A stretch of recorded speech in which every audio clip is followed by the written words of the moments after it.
Hello everyone. তো আজকে কিন্তু আবার সকাল সকাল ঘুম থেকে উঠে পড়েছি। তো আজকে যেহেতু সানডে ছিল, সানডে স্পেশালে একটু অন্যরকম ব্রেকফাস্ট করতে ইচ্ছা করলো, তাই মা আজকে দিয়েছিল ফ্রাইড ম্যাগি আর ডিম সিদ্ধ। তারপর আর কি রোজকার মতো এখানে আবার কিন্তু অনেকগুলো ফল কেটে মা দিয়ে দিয়েছিল। তারপর এখানে একটা ফলওয়ালা এসেছিল, সবাই মিলে ফল নিয়ে, এটা রোজকার রুটিন বলতে পারো। তো মামিও ছিল, ফল নিচ্ছিল। তো এখানে মামি বলছিল ভিডিও করিস না, ভালো লাগছে না দেখতে, এইসব বলছিল। তো যাই হোক, আমি লুকিয়ে লুকিয়ে ভিডিও করেই নিয়েছি।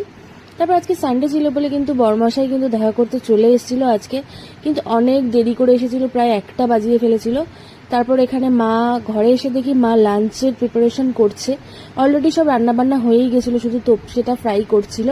তারপরে দেখো সবাই মিলে আর কি লাঞ্চ করতে বসে পড়লাম। আজকে শো স্টপার লাঞ্চ মেনুতে কিন্তু ছিল চিংড়ি মাছের মালাইকারি, যেটা আমার মা দারুণ করে। সবাই মিলে মুভি টুভি দেখার পর সন্ধে হতে না হতেই কিন্তু আবার খিদে পেয়ে গেছিল, তার জন্য একটু ছোলা মাখা করে নিলাম। আর তারপরে দেখো এখানে বনুর সাথে কিন্তু সবাই মিলে একটু মজা